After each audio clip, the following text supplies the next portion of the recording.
Almost എല്ലാ വർക്കുകളും പൂർത്തിയായി എന്ന് തന്നെ പറയാം. സിനിമയുടെ കാര്യത്തിലൊക്കെ ഏകദേശം അതെല്ലാം ചെക്കിങ് നടന്നുകൊണ്ടിരിക്കുന്നു. അതിൻ്റെ എന്താ പറയുക, പിക്ചർ സൈഡും സൗണ്ട് സൈഡും കാര്യങ്ങളൊക്കെ നമ്മുടെ വേറെ ഇതിൽ അതിന് ടെക്നീഷ്യൻസൊക്കെ ഉണ്ട്, അതിൻ്റെ എക്സ്പേർട്സൊക്കെ ഉണ്ട് ചെക്ക് ചെയ്യുന്നു.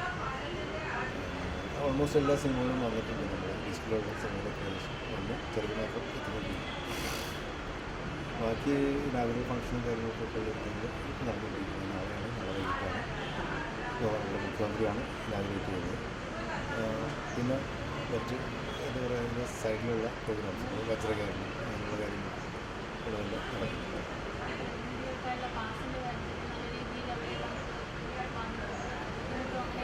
ഇതുവരെ ഒരു കംപ്ലയിൻറ്റ് വന്നില്ല. നല്ല തിരക്കുണ്ട്, പോയിക്കൊണ്ടിരിക്കുകയാണ്.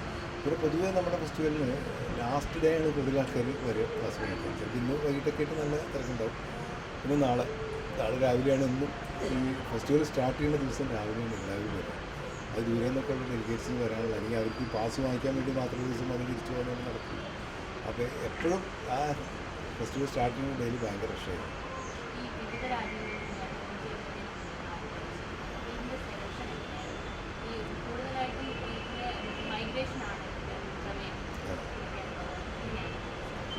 സെലക്ഷൻ പ്രോസസ്സ് നമ്മൾ എല്ലാ വർഷത്തെ പോലെ തന്നെയാണ്. വെച്ചാൽ ഓരോ സെക്ഷനും ഓരോ സെലക്ഷൻ കമ്മിറ്റി ഉണ്ട്. ഇൻ്റർനാഷണൽ കോമ്പറ്റീഷനിൽ കൊണ്ട് ഒരു ഇവിടെ മത്സര വിഭാഗത്തിൽ പ്രദർശിപ്പിക്കുന്ന സിനിമകൾക്ക് വിദേശത്തു നിന്ന് വരുന്ന സിനിമകളുടെ അതിന് സെലക്ഷൻ കമ്മിറ്റി ഉണ്ട്. അവരുടെ മുമ്പിൽ ഏകദേശം ഒരു 250ഓളം സിനിമകൾ വന്നു. ആ സിനിമകളാണ് അവർ സെലക്ട് ചെയ്തിട്ട്.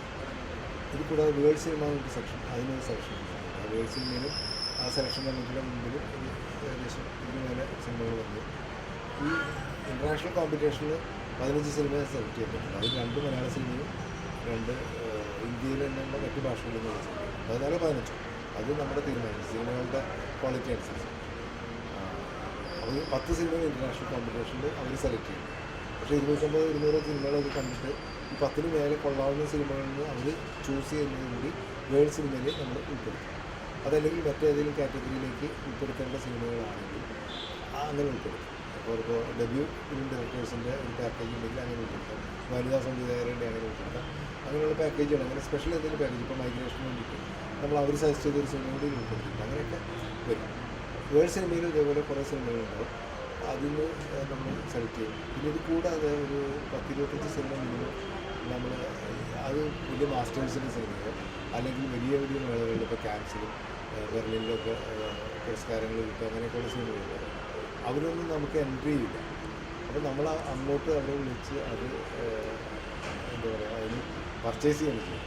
അപ്പോൾ അതിന് അവർ ഒരു ബാർഗൈനിങ് ഉണ്ടാവും, വലിയ പൈസ കൊടുക്കേണ്ടി വരും.